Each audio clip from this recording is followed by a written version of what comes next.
أشهد أن لا إله إلا الله وحده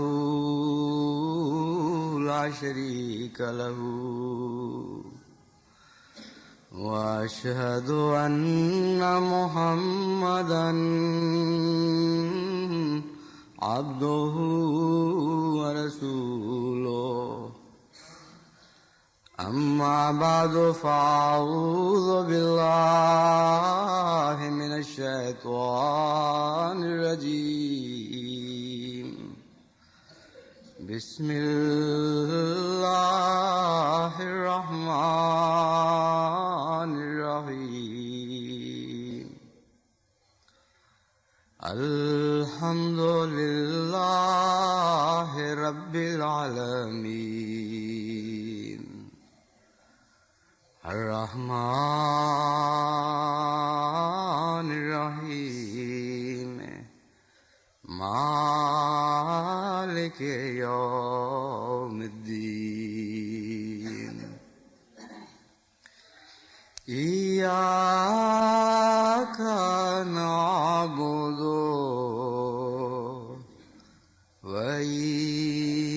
وإياك نستعين اهدنا الصراط المستقيم صراط الذين أنعمت عليهم غير المغضوب عليهم ولا الضالين ويل لكل همزة لمزة الذي جمع مالا وعدده يحسب أن ماله أخلدا كلا لينبذن في الحطمة وما أدراك ما الحطمة نار الله الموقدة التي تطلع على الأفئدة إنها عليهم موصدة في عمد ممددة.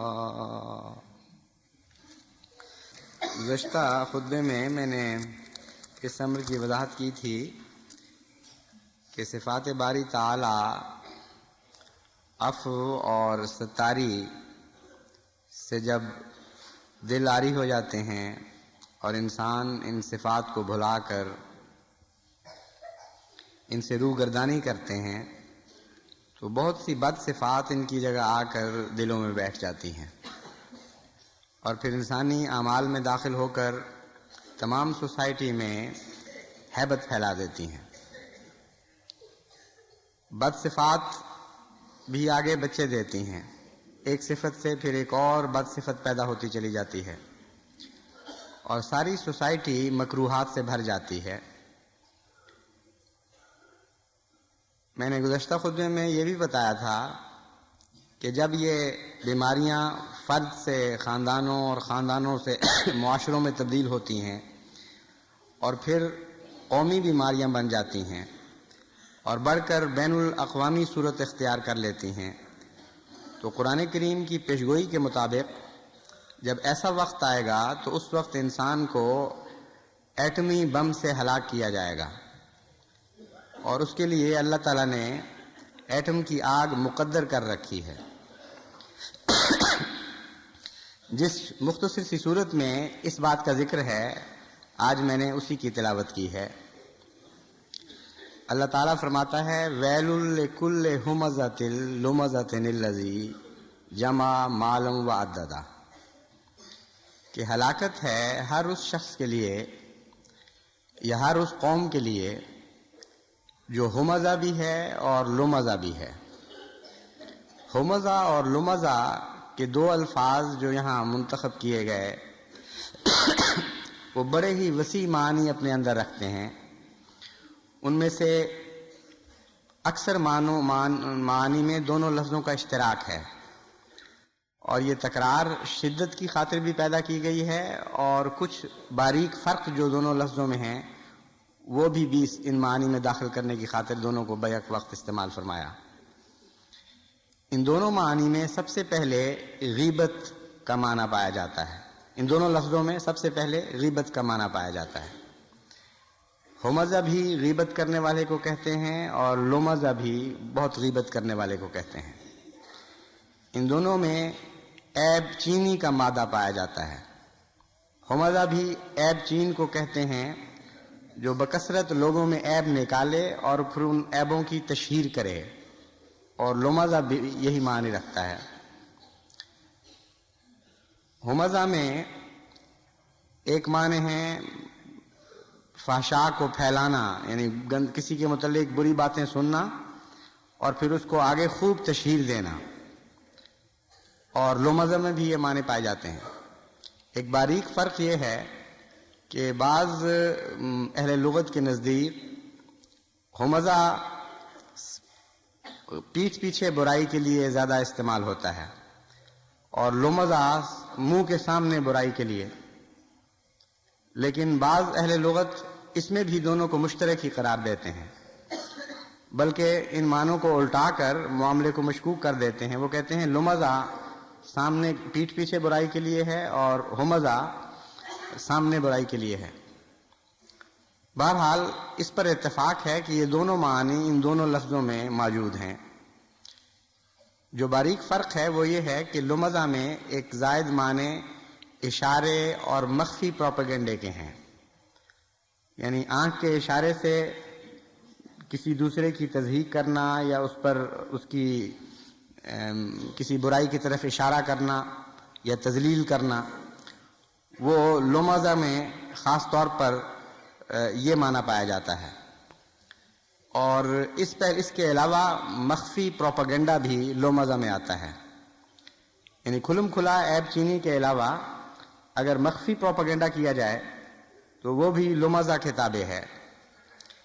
پھر ہمزہ میں ایک معنی بشدت توڑنے کا پایا جاتا ہے، ٹکڑے ٹکڑے کر دینا، کسی کو دھکا دے کر زمین پر پھینک دینا، اور مضبوط تعلقات کے لیے بھی ان معنوں کو استعمال کیا جا سکتا ہے کہ اگر کوئی توڑ دے اور قوموں کو متفرق کر دے یا گروہوں کو متفرق کر دے، اس کے لیے بھی لفظ ہمزہ معنوی طور پر استعمال ہو سکتا ہے۔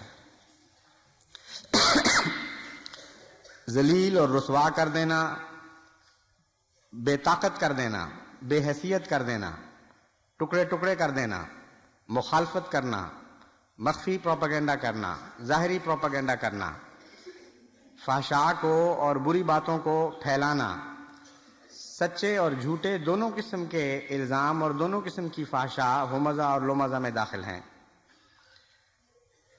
یہ وہ برائیاں ہیں جب یہ اکٹھی ہو جاتی ہیں تو اس وقت ایک بہت ہی خوفناک عذاب کے لیے انسان کو اب تیاری کرنی چاہیے۔ یہ وہ برائیاں ہیں جب یہ قومی حیثیت اختیار کر جاتی ہیں تو قرآن کریم یہ خبر دیتا ہے کہ اس کے بعد ایسی قوموں کے لیے ایک بہت ہی دردناک عذاب مقدر ہے، اور اس عذاب کا نقشہ اگلی آیات میں کھینچا گیا ہے۔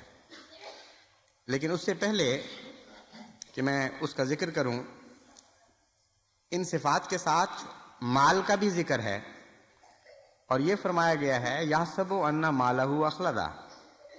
ہر ایسا شخص یا ہر ایسی قوم اور جماعت، کیونکہ ہمزہ اور لمزہ مؤنث اور مذکر دونوں کے لیے استعمال ہوتے ہیں، اور فرد واحد کے لیے بھی استعمال ہو سکتے ہیں اور جماعت کے لیے بھی استعمال ہو سکتے ہیں۔ تو یہ معنی بنیں گے کہ ایسی قومیں یا ایسے افراد جن کے اندر یہ دو صفات پائی جاتی ہیں، وہ مال کی بھی بہت حرص رکھنے والی قومیں ہیں، یا مال کی بہت حرص رکھنے والے افراد ہیں، اور ان کو یہ وہم ہے کہ اموال ان کو ہمیشہ کی زندگی عطا کر دیں گے. اور اولاد کا بھی ذکر ہے ایک اور جگہ، وہ دوسری آیت میں، وہ میں بعد میں بتاؤں گا. بہرحال اموال سے تو اس کا کوئی تعلق گہرا موجود ہے، اور اس کے نتیجے میں ایسے انسانوں کو یہ غلط فہمی پیدا ہو جائے گی کہ وہ دنیا میں اپنے اموال کے زور سے باقی رہیں گے اور لمبا عرصہ رہ جائیں گے. ان معنوں میں فرد سے زیادہ قوم کی طرف اشارہ معلوم ہوتا ہے، کیونکہ مال کسی فرد کو تو ہمیشہ کی زندگی نہیں عطا کر سکتا. مال کے نتیجے میں انسان اچھی دوائیں خرید بھی لے، اچھے حکیم سے علاج بھی کروا لے، اور تناؤ کی زندگی اختیار کر لے، ہر قسم کے خطرات سے، بیماریوں سے بچے، تب بھی اس کے لیے اخلدہ کا لفظ استعمال ہونا بعید ہے. ہاں، قومی طور پر جو دولت مند قومیں ہیں وہ یہ خیال کرنے لگ جاتی ہیں بسا اوقات کہ ہم اتنی طاقتور ہو گئی ہیں اپنے اموال کے ذریعہ کہ اب ہمیں کوئی غریب قوم مٹا نہیں سکتی، اور ہماری ہمیشگی کی ضمانت بن گئے ہیں ہمارے اموال. اس لیے یہاں زیادہ تر ذہن اس طرف منتقل ہوتا ہے کہ یہاں فرد سے زیادہ قوموں کا ذکر ہے، اور اگر افراد بھی ہو تو کلے کے لفظ نے افراد کے مجموعے کی طرف اشارہ کیا ہے، نہ کہ کسی شخص واحد کی طرف، اور افراد کے مجموعے کو ہی قوم کہا جاتا ہے. تو بہرحال یہ آیات بڑی واضح ہیں، اس بات کی طرف اشارہ کر رہی ہیں کہ آئندہ ایک ایسا زمانہ آنے والا ہے جبکہ قوموں کے اندر غیبت کی بدیاں پیدا ہوں گی، بے حیائی اور فحشاء کو پھیلانے کا مادہ پیدا ہو جائے گا. پھر وہ ظلم کی راہ اختیار کریں گے اور پروپیگنڈے کے ذریعے بھی ایک دوسرے کو توڑیں گے اور منہدم کریں گے، اور کھلم کھلا پروپیگنڈا بھی کریں گے اور مخفی پروپیگنڈا بھی کریں گے، اور بکثرت عیب چینی کریں گے. اور اس کے نتیجے میں ان ذرائع کو اختیار کرتے ہوئے وہ افرادی طاقتوں کو بھی کچل دیں گے اور بڑی بڑی قومی طاقتوں کو بھی کچلنے کی کوشش کریں گے، اور اپنے اموال کے ذریعے یہ سمجھیں گے کہ گویا اب ہم ہمیشہ کی زندگی پا گئے ہیں.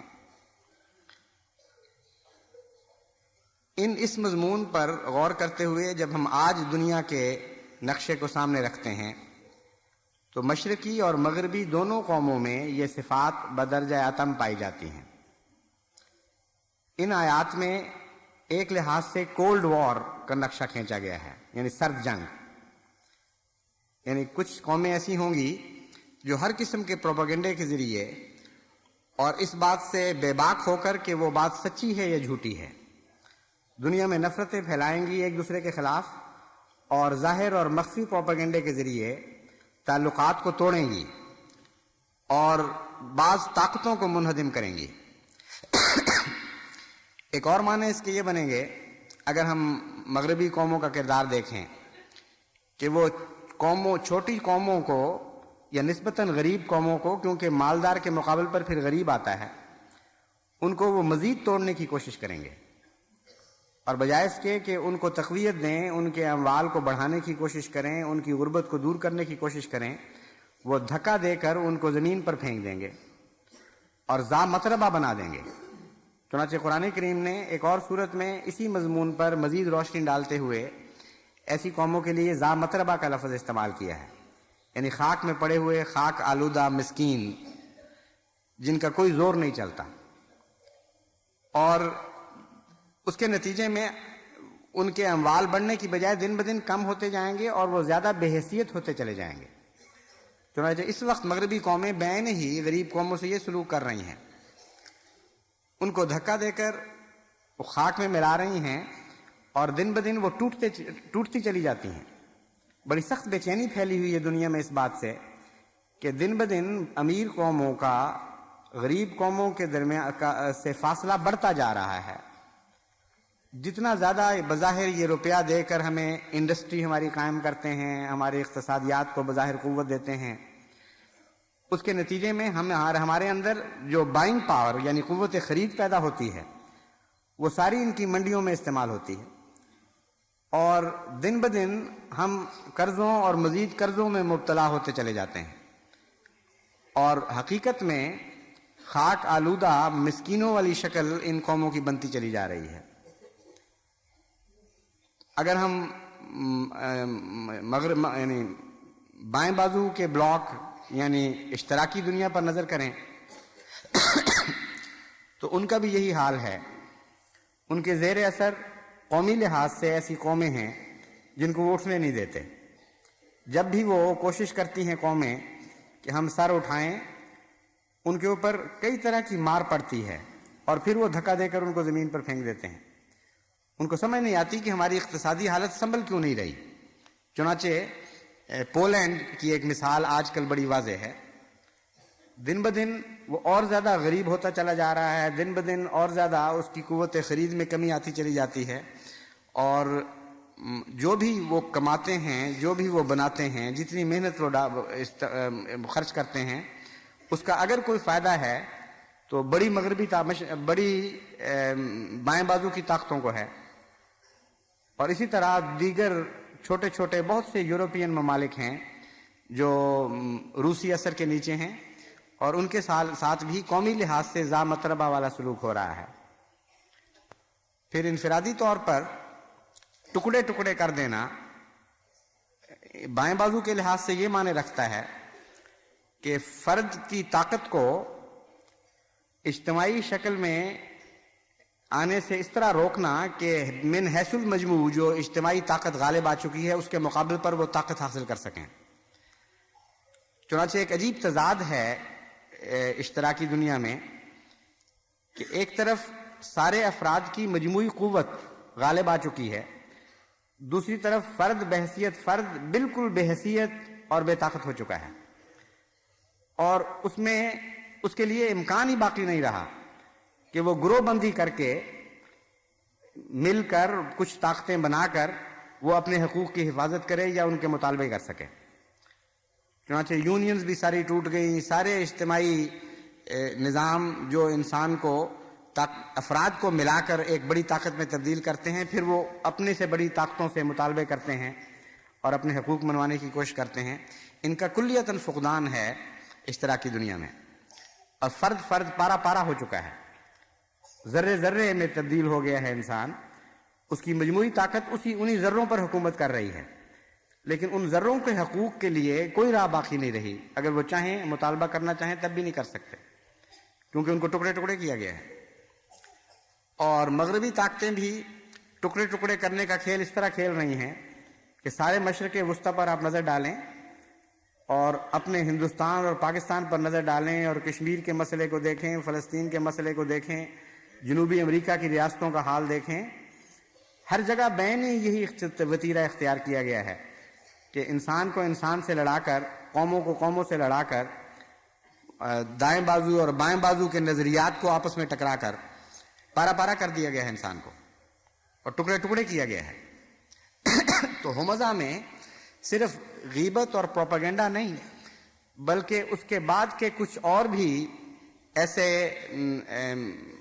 قومی وتیرے بیان کر دیے گئے ہیں، قومی طریقے بتائے گئے ہیں جن کے ذریعے انسان کو دکھوں میں مبتلا کرتا ہے۔ جیسا کہ میں نے پہلے بیان کیا تھا، اس غیبت کے جو فلسفہ حضرت صلی اللہ علیہ وآلہ وسلم نے بیان فرمایا اور حضرت مسیح موعود علیہ السلام نے بھی اس پر روشنی ڈالی، اس میں دکھ دینا بنیادی بات بیان کی گئی تھی، اور فرمایا گیا کہ عیب چینی، غیبت، بدظنی، ان سب چیزوں سے جو منع کیا جاتا ہے اس کی مرکزی روح یہ ہے کہ انسان کو دکھ نہ پہنچائے۔ جب ان باتوں میں انسان بے باک ہو جاتا ہے تو پھر دکھ پہنچانے کے جتنے ذرائع ہیں وہ اختیار کرنے لگ جاتا ہے، بے باک ہو جاتا ہے، بے حیا ہو جاتا ہے، اور معاشرتی طور پر اس کے نتیجے میں کچھ اور برائیاں بھی پیدا ہو جاتی ہیں۔ چنانچہ قرآن کریم نے دوسری جگہ ان برائیوں کی تفصیل بیان فرمائی، وَلَا تُطِعْ كُلَّ حَلَّافٍ مَّهِینٍ حَمَّازٍ مَّشَّاءٍ بِنَمِیمٍ مَّنَّاعٍ لِّلْخَیرِ مُعْتَدٍ أَثِیمٍ عُتُلٍّ بَعْدَ ذَلِکَ زَنِیمٍ ان کان ذا مال و بنین، کہ ہر وہ شخص جو بڑے بڑے دعوی کرتا ہے یا قسمیں کھاتا ہے لیکن ہے بڑا سخت جھوٹا اور ذلیل انسان، اس کی باتوں کی پیروی نہ کیا کرو۔ ہمازن، وہی ہمزہ کا لفظ استعمال ہوا، مادہ وہی ہے، یعنی جس کو جو معنی میں نے ہمزہ کے بیان کیے ہیں، فرمایا کہ ایسی شخص یا ایسی قومیں ہماز ہوتی ہیں، وہ کسی کی خیر اپنے دل میں نہیں رکھتی، پروپیگنڈے میں سچائی کا کوئی عنصر شامل نہیں ہوتا، اس بات سے وہ بے پرواہ ہیں کہ سچی بات ہے جھوٹی بات ہے۔ انہوں نے ہر صورت میں تفرقے ڈالنے ہیں، قوموں کو ذلیل کرنا ہے، رسوا کرنا ہے، دھکے دینے ہیں انسان کو اور گرانا ہے۔ مشائم بے نمیم، وہ چغلی خور اور اظہار رسانی والی باتیں کر کے بڑی کثرت سے چلتے ہیں، یعنی یہاں پروپیگنڈے کی جو ہوائیں چلائی جاتی ہیں، اس سے مشاء سے یہ مراد ہے۔ جس طرح بعض چغل خوروں کی عادت ہوتی ہے کہ گھر گھر پھر کے باتیں کرتے ہیں، اسی طرح قومیں بھی ملک ملک اور وطن وطن اور قوم بقوم ایسے پروپیگنڈے کریں گی بکثرت سے کہ مشائم بے نمیم کہلائیں گی۔ یہ صفات جن قوموں میں پیدا ہوں، بلکہ جن افراد میں بھی پیدا ہوں، ان کے اندر بعض اور برائیاں بھی پیدا ہو جاتی ہیں۔ منائل للخیر، نہ بھلائی ان کے اندر رہتی ہے، نہ وہ بھلائی کی تعلیم دیتے ہیں، بلکہ بھلائیوں سے باز رکھتے ہیں لوگوں کو۔ اسیم، بہت گناہگار ہو جاتے ہیں ایسے لوگ۔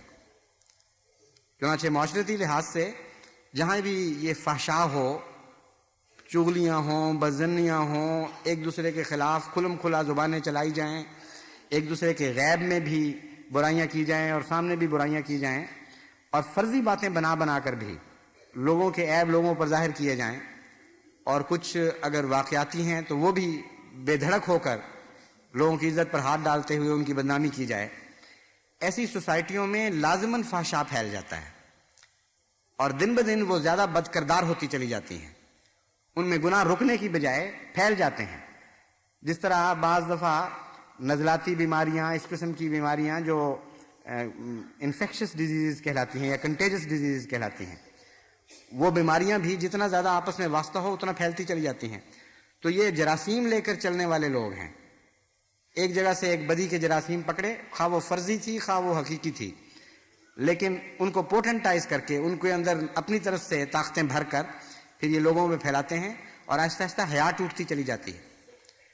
چنانچہ جیسا کہ میں نے بیان کیا تھا، اس کے مقابل پر جو مثبت صفات حضرت صلی اللہ علیہ وآلہ وسلم نے آپس کے تعلق سے بیان کی ہیں، ان میں خدا کو حیادار قرار دیا اور عفو قرار دیا، یعنی عفو، حیا اور ستاری، جس طرح ان تینوں کا جوڑ ہے، ان تینوں کے ہٹنے سے حیا کی کمی یعنی بے حیائی پیدا ہوتی ہے، اور اس کے نتیجے میں بہت سی بد کرداریاں آتی ہیں،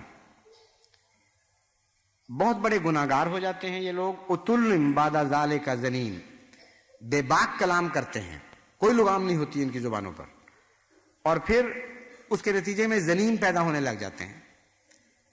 یعنی زنیم مانوی لحاظ سے اس شخص کو کہتے ہیں کہ ہو کسی اور کا اور کسی اور کی طرف منسوب ہو جائے، یعنی خدا کا بندہ شیطان کا بندہ بن جائے، اس کے لیے بھی لفظ زنیم استعمال ہوتا ہے۔ اور ظاہری معنوں میں ولد الحرام کو زنیم کہتے ہیں، یعنی باپ تو کسی کوئی اور ہونا چاہیے اس کا، لیکن واقعتاً کوئی اور باپ ہے۔ تو ان سوسائٹیوں میں ولد الحرام ظاہری معنوں میں بھی اور باطنی معنوں میں بھی بکثرت پیدا ہونے لگ جاتے ہیں۔ چنانچہ آپ دیکھیں کہ مغربی دنیا میں قرآن کریم کے اس نقشے کے مطابق اس کثرت سے ولد الحرام پیدا ہو رہے ہیں کہ گزشتہ سال ایک رپورٹ میں نے پڑھی جس میں یہ لکھا تھا کہ امریکہ میں ہر سال 30% ولد الحرام پیدا ہو رہے ہیں۔ جتنے بچے پیدا ہو رہے ہیں ان میں سے 30% ولد الحرام ہے، اور اشتراکی دنیا میں چونکہ شادی بیاہ کے کوئی معنی ہی نہیں، اخلاقی قید ہی کوئی نہیں، وہ انہوں نے فیصد گننی چھوڑ دی ہے اپنی، اور کوئی بعید نہیں کہ 50%، 60% یا اس سے بھی زیادہ ولد الحرام پیدا ہو رہے ہیں۔ تو کیسی عظیم الشان نظر رکھتا ہے قرآن کریم بدیوں پر، یعنی اللہ تعالیٰ نے قرآن کریم میں حیرت انگیز فصاحت و بلاغت کے ساتھ بیماریوں کا نقشہ کھینچا ہے، اور ایک بیماری سے دوسری بیماری پیدا ہوتی ہے، دوسری سے تیسری، تیسری سے چوتھی، اور پھر ساری سوسائٹی بدیوں سے بھر جاتی ہے۔ اور یہاں بھی فرمایا ان کان ذا مال و بنین، کہ وہ مالدار اور صاحب طاقت ہے، بنین سے مراد ہے جس کی نفری زیادہ ہو، جس کی قوت زیادہ ہو۔ تو اس کے نتیجے میں اس میں پھر تکبر پیدا ہو جاتا ہے. اذا تتلی علیہ آیاتنا قال اساطیر الاولین. جب ان پر ہماری آیات کی تلاوت کی جاتی ہے، خدا کی طرف بلاتے ہیں، تو یہ متکبر لوگ جو گند میں مبتلا ہیں سر سے پاؤں تک، یہ کہتے ہیں پرانے وقتوں کی کہانیاں ہیں. چنانچہ انفرادی طور پر بھی مالدار لوگ یا وہ سوسائٹیاں جو متمول ہو جاتی ہیں ان میں یہ بدیاں زیادہ ہوتی ہیں، اور قومی لحاظ سے بھی مشرق اور مغرب دونوں میں یہ بدیاں بکثرت پائی گئی ہیں اور دہریت پر منتج ہو رہی ہیں. یعنی آخری اس کا جو نقطہ ہے معراج کا اس بدی کا، وہ دہریت ہے. جب ان کے سامنے پھر مذہب والے باتیں کرتے ہیں تو یہ اپنی طاقت کے نشے میں اور اپنی بدیوں میں مبتلا ہو کر سوچ بھی نہیں سکتے کہ کوئی خدا ہے، کوئی واقعتاً کوئی پکڑ دھکڑ ہوگی، کوئی سزا جزا کا نظام ہے، ہماری جواب طلبی ہوگی، ہم جواب دیں ہیں کسی کو، ہم مالک نہیں ہیں. یہ ساری باتیں بھول جاتے ہیں. کہتے ہیں اساطیر الاولین، یہ پرانی باتیں ہیں.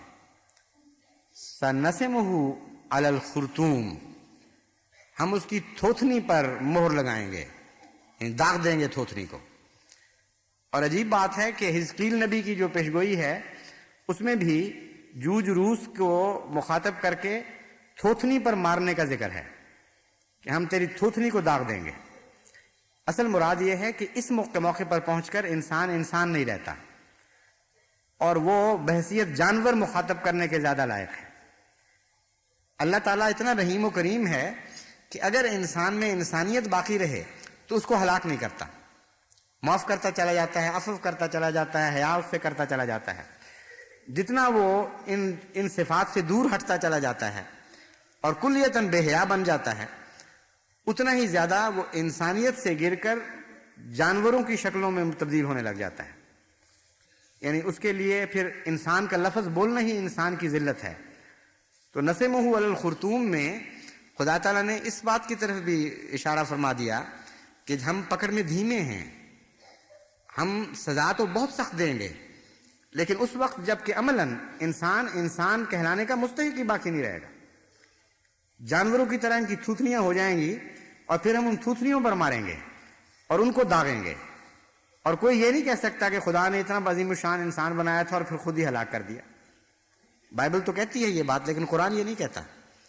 فرماتا ہے جب تم انسانیت کے مقام سے گر چکے ہوگے تب تم اس بات کے لائق نہیں ٹھہرو گے کہ تمہیں زندہ رکھا جائے، اس وقت تمہیں ہلاک کیا جائے گا.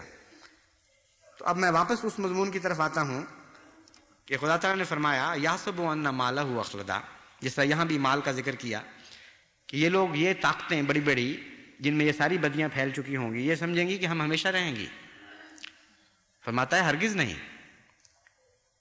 یحسب ان مالہ اخلدا کلا لینبذن فی الحطمۃ، یہ لوگ سارے کے سارے لازماً حطمہ میں ڈالے جائیں گے. وما ادراک ما الحطمہ، اور تجھے کیا چیز بتائے، کیسے سمجھایا جائے کہ حطمہ کیا ہے. نار اللہ الموقدۃ التی، یہ اللہ کی بھڑکائی ہوئی آگ ہے. تطلع علی الافئدہ، جو اس بات کا انتظار نہیں کرے گی کہ جسم جلیں تو پھر جان جائے، وہ براہ راست دلوں پر جھپٹے گی. انہا علیہم مصدۃ، وہ ان کے لیے بند کی گئی ہے، فی امد ممددہ، ایسے عمود میں جو کھچ کر لمبے ہو جاتے ہیں. ان کے الاسٹک چیز ہو، جس طرح یا اسپنڈل کی شکل کی چیز ہو، جب اس کے اندر سے دباؤ بڑھتا ہے تو وہ پھیل کر لمبی ہو جاتی ہے، مخروطی شکل اختیار کر جاتی ہے. اور یہ نقشہ کھینچا ہے کہ یہ آگ حطمہ میں بند کی گئی ہے اور اس وقت پھٹے گی ان پر جب یہ کھچ کر اندرونی دباؤ کے نتیجے میں لمبی ہو جائے گی. اب سوال یہ ہے کہ حطمہ کا لفظی معنی کیا ہے؟ حطمہ کا لفظی معنی تو ذرہ ہے، ایسی چیز جسے توڑ توڑ کر ریزہ ریزہ کر دیا گیا ہو، اس کو عربی میں حطمہ کہتے ہیں.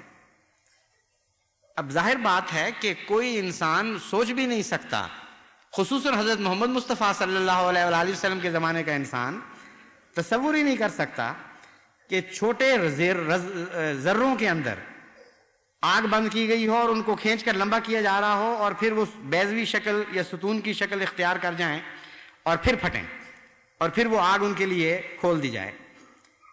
یہ بظاہر جو عربی لفظ کے لفظی معنی ہیں اس کے ساتھ اس معنی کا بڑا شدید ٹکراؤ ہے. اسی لیے گزشتہ مفسرین کو اس کے معنی کرنے میں دقت پیش آتی رہی ہمیشہ، اور وہ کئی طرح سے اس کے معنی کر کے اس مضمون سے نکلنے کی کوشش کرتے رہے. امر واقعہ یہ ہے کہ یہاں پہنچ کر اس زمانے کا انسان پھنس جاتا ہے جس کے تصور میں ایٹم بم کا کوئی بھی شائبہ نہیں، یعنی اس کو خیال بھی نہیں کہ ایٹم بم کوئی چیز ہو سکتی ہے. لیکن قرآن کریم تو ہر زمانے کی کتاب ہے، اور یہی اس کی سچائی کا ایک عظیم الشان ثبوت ہے کہ ہر زمانے کی باتیں کرتا ہے. اگر ہر زمانے کی کتاب نہ ہوتی تو ہر زمانے کی باتیں کیوں کرتی، اور اتنا کھول کھول کر کیوں کرتی؟ تو حطمہ کہتے ہیں انتہائی باریک ذرے کو جسے کوٹ کوٹ کر ریزہ ریزہ کر دیا گیا ہو. اور قرآن کریم نے فرمایا کہ حطمہ میں ڈالے جائیں گے. اب باریک ذرے میں انسان کس طرح ڈالے جا سکتے ہیں، کس طرح مبتلا کیے جا سکتے ہیں؟ تبھی فوراً فرمایا وَمَا أَدْرَاكَ مَا الْحُطَمَةُ، اے موجودہ انسانوں، یعنی اس کا ایک ترجمہ یہ ہو سکتا ہے تمہارا علم بڑا محدود ہے، اب ہم تمہیں کس طرح سمجھا دیں کہ ہم کیا کہنا چاہتے ہیں؟ حطمہ کا کوئی تصور تم نہیں رکھتے. جس حطمہ میں یہ قومیں ڈالی جائیں گی اس کا کوئی تصور، کوئی کانسیپٹ نہیں ہے تمہیں. اس لیے ہم مزید کھول کر تمہاری خاطر بتانا چاہتے ہیں کہ یہ ایک ایسی چیز ہے جس میں آگ بند ہوگی. ایسا ذرہ ہے جس سے آگ بھڑکے گی، اور وہ اتنی خوفناک آگ ہے کہ محض جسم کو جلا کر روح پر حملہ نہیں کرے گی بلکہ براہ راست دلوں کو مفلوج کر دے گی، اور امد ممددہ میں بند ہے.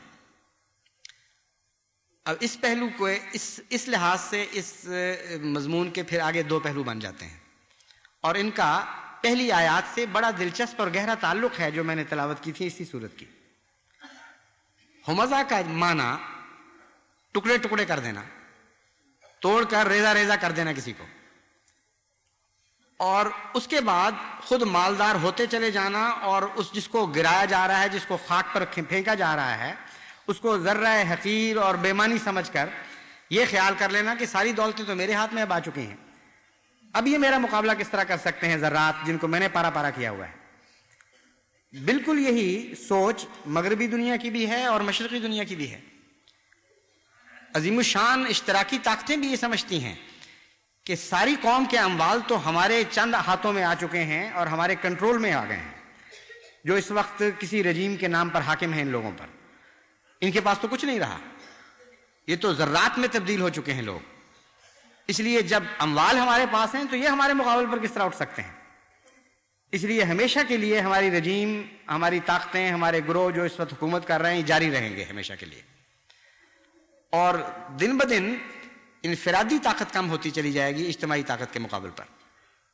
اور مغربی دنیا کا بھی بالکل یہی نقشہ ہے. وہ سمجھتے ہیں کہ ساری دولتیں تو ہم نچوڑتے چلے جا رہے ہیں، جتنی زیادہ ڈیولپمنٹ ہو رہی ہے ہم ان پسماندہ قوموں سے زیادہ تیز رفتاری کے ساتھ آگے بھاگ رہے ہیں، اور اموال سمٹ کر ہمارے ہاتھوں میں آتے چلے جا رہے ہیں. تو یہ ذرات بے معنی اور حقیر ذرے، بے بس ذرے، یہ ہمارا مقابلہ کس طرح کر سکیں گے؟ اس لیے ہمیں ہمیشہ کی زندگی مل گئی ہے. تو مانوی لحاظ سے اس کا یہ معنی ہوگا کہ بعض دفعہ حقیر ذروں کے اندر بھی ایک آگ پیدا ہونی شروع ہو جاتی ہے، ایک جلن، ایک تکلیف جو بڑھنے لگتی ہے، اور اس درجے تک پھر وہ پہنچ جاتی ہے کہ اندرونی دباؤ ان کو پھٹنے پر مجبور کر دیتا ہے. اور ایسا وقت آتا ہے کہ انہی حقیر ذروں سے وہ آگ پھوٹ پڑتی ہے جو ان مالکوں کو ہلاک کر دیتی ہے. یعنی ان غریب اور پسماندہ قوموں کو تم یہ نہ سمجھو کہ خطرے سے خالی ہیں، ان کے اندر اندرونی دباؤ بڑھے گا. جتنا زیادہ تم ان کو توڑتے چلے جاؤ گے اتنا زیادہ اندرونی نفرتیں آگ کی شکل اختیار کرنے لگ جائیں گی. چنانچہ اس آگ کے اکٹھا ہونے کے واضح شواہد مشرقی دنیا میں بھی مل رہے ہیں اور مغربی دنیا میں بھی مل رہے ہیں. اب مشرق وسطیٰ میں جو کچھ ہو رہا ہے وہ یہی ہو رہا ہے کہ باوجود اس کے کہ وہ کمزور ہیں، نہتے ہیں، بیچارے بے بس ہیں، اندرونی تکلیف اور بے بسی کی آگ نے ان کے اندر ایک ایسی قوت پیدا کر دی ہے کہ وہ پھٹنا شروع ہو گئے ہیں. ایسا مقام بھی آ رہا ہے کہ وہ کہتے ہیں ٹھیک ہے ہم ہلاک ہو جائیں گے لیکن تمہیں بھی ساتھ ہلاک کر دیں گے. چنانچہ لبنان میں جنبلاٹ نے جو اعلان کیا یہی کیا ہے. اس نے کہا کہ تمہاری جو پالیسیز ہیں، تمہاری سیاستیں انہوں نے لبنان کو پارا پارا کیا ہوا ہے اور انصاف نہیں ہے اس میں. اس لیے ہم تمہیں یہ اب نوٹس دیتے ہیں کہ تمہاری بات نہیں چلے گی. اگر لبنان کو ہلاک ہونا پڑے سارے کو، ہم اس کے لیے بھی تیار ہیں. اب وہ درجہ پہنچ چکا ہے جہاں آمد ممددہ بن چکے ہیں وہ، یعنی اندرونی پریشرز کے ذریعے جب قومیں ڈیسپریٹ ہو جائیں، اندرونی دباؤ کے نتیجے میں جب وہ کر گزرنے پر آمادہ ہو جائیں، اس وقت کا نقشہ آمد ممددہ کھینچتا ہے. اور یہ جمع کی ہوئی آگ اور دیر کی حسرتیں اور حسد اور تکلیفیں جب اکٹھی ہو جاتی ہیں اس وقت یہ صورت پیدا ہوتی ہے. اور ظاہری طور پر بھی یعنی ذرہ حقیر میں آگ کا اکٹھا بننا اور اس کا پھٹنا اس شکل میں بین ہی یہ وہ نقشہ ہے جو آج کل کے بموں کا نقشہ ہے جس سے دنیا نے ہلاک ہونا ہے. چنانچہ آپ تصویریں دیکھیں سائنسی رسالوں میں تو آج کل انہوں نے انتہائی تیز رفتار کیمرے ایجاد کیے ہیں جو آپ تصور بھی نہیں کر سکتے کہ کتنے تیز رفتار ہیں. یعنی روشنی 1,86,000 میل فی سیکنڈ کی رفتار سے حرکت کرتی ہے اور وہ شعائیں پھیل رہی ہوں تو اس کی تصویریں کھینچ رہے ہوتے ہیں ساتھ ساتھ. یعنی 6 انچ کے بعد اب تو انچوں کی بجائے وہ اس طرح کہتے ہیں کہ جب ایٹم بم پھٹتا ہے اور اس کی وہ تصویر کھینچتے ہیں تو کہتے ہیں ملی سیکنڈ، اتنے ملی سیکنڈ، یعنی 1 سیکنڈ کے لاکھویں حصے میں یا 2 لاکھویں حصے میں جتنا مواد پھیلا اس کی یہ تصویر ہے، اور 3 لاکھویں حصے میں جتنا مواد پھیلا یا 1 لاکھویں حصے میں جتنا مواد پھیلا اس کی یہ تصویر ہے. تو جو تصویریں انہوں نے کھینچی ہیں ایٹم کے پھٹنے سے پہلے وہ لفظاً قرآن کی اس تصویر کے مطابق ہیں. آمد ممددہ بنتا ہے پہلے. ایٹم جو تقریباً بیضوی گول ہے جب یہ پھٹتا ہے تو پھٹنے سے پہلے لمبوترا ہو جاتا ہے اور اندرونی قوت اس کے اندر اجتماع کر کے دباؤ پیدا کرتی ہے. اور جب وہ صرف ایٹم ہی نہیں بلکہ وہ مجموعہ ایٹموں کا جو پھٹتا ہے وہ ساری کی ساری چیز اسی طرح پھیلتی ہے. جس طرح سانس لے کر آپ اپنی چھاتی کو پھلاتے ہیں، جب اندر سے سانس کا دباؤ بڑھتا ہے تو چھاتی پھیلتی ہے، اس طرح وہ مجموعہ میس کا وہ پھیلتا ہے اور سانس لینا شروع کر دیتا ہے گویا، اور آمد ممددہ بن کے پھر آخر پھٹ جاتا ہے. تو اور ایٹم کی آگ وہ آگ ہے جس کے متعلق یہ کہا جا سکتا ہے تطلع علی الافئدہ، یہ دلوں پر جھپٹتی ہے، کیونکہ اتنی خطرناک ریڈیائی طاقتیں پیدا ہوتی ہیں اس کے نتیجے میں کہ وہ ریڈیشن کا تصور تفصیل سے تو میں بیان نہیں کر سکتا، لیکن نہ نظر آنے والی لہریں ہیں کچھ جن کو آپ آگ نہیں کہہ سکتے، لیکن وہ براہ راست حملہ کرتی ہیں دلوں پر اور زندگی کو اچک لیتی ہیں. بعض دفعہ گرمی، یعنی تحقیق یہ ہے سائنسدانوں کی کہ گرمی کا پھیلاؤ پیچھے پیچھے آ رہا ہوتا ہے، یعنی وہ ریڈیائی شعائیں جن کو جو گرمی پیدا کرتی ہیں وہ پیچھے رہ رہی ہوتی ہیں اور دھماکوں کی شعائیں آگے آگے بھاگ رہی ہوتی ہیں اور ان کا دائرہ زیادہ وسیع ہوتا ہے گرمی کی شعاؤں سے. تو پیشتر اس کے کہ گرمی پہنچے جسم تک، یہ دھماکہ خیز ہوائیں یا دھماکہ خیز شعائیں دلوں کو اس طرح ناکام بٹھا دیتی ہیں جس طرح ایک دھماکے سے ایک چیز پھٹ جاتی ہے، برداشت نہ کر سکے کوئی برتن بعض ٹکڑے ٹکڑے ہو جاتا ہے. تو اس طرح دل پھٹنے لگ جاتے ہیں ان شعاؤں کے زور سے. تو قرآن کریم میں دیکھیں کتنی وضاحت کے ساتھ نقشہ کھینچا ہے. انہا علیہم موصدۃ فی امد ممددہ انہا تطلع علی الافئدہ. یہ وہ آگ ہے جس کو تم ظاہری آگ نہ سمجھو، تم لوگوں کا علم محدود ہے.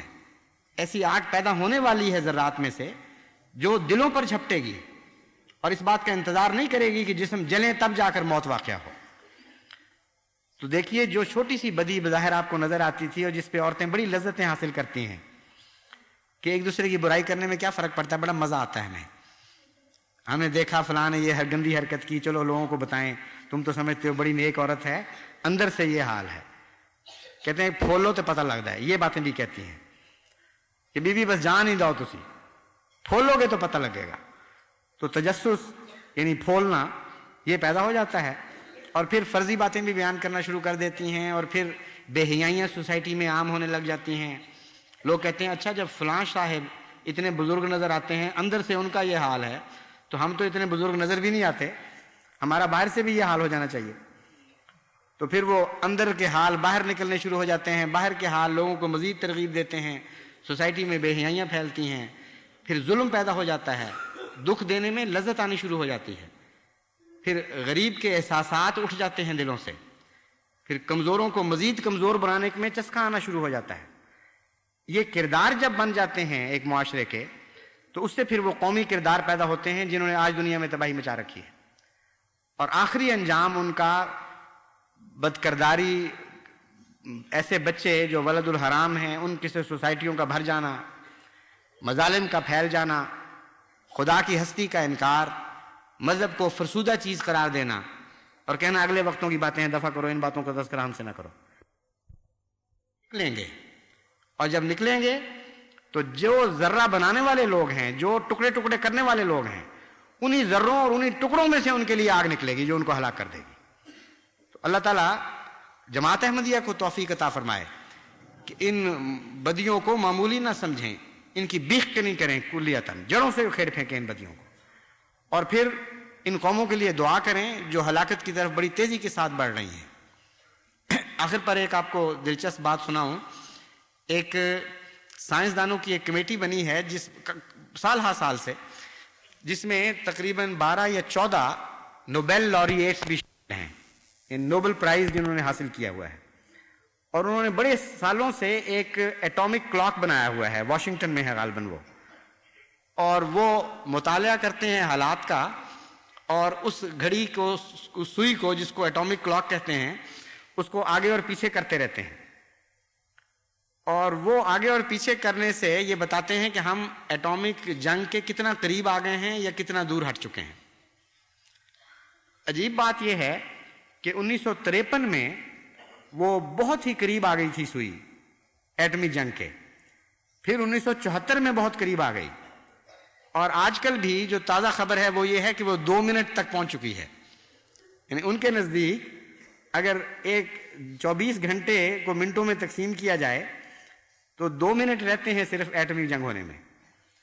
اور یہ عجیب اتفاق ہے، اتفاق نہیں کہنا چاہیے، تصرف ہے اللہ تعالیٰ کا، کہ جن دنوں میں احمدیت پر ظلم زیادہ ہوتے ہیں ان دنوں وہ سوئی ایٹم بم کی آگے بڑھ کر ہلاکت کے قریب پہنچ جاتی ہے.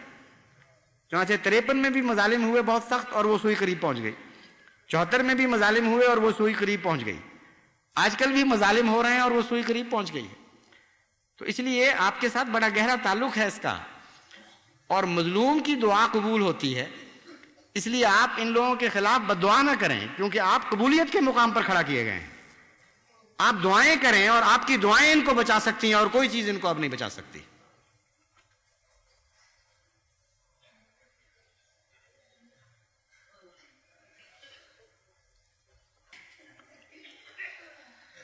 الحمدللہ نحمدہ ونستعینہ ونستغفرہ ونؤمن بہ ونتوکل علیہ ونعوذ باللہ من شرور انفسنا ومن سیئات اعمالنا.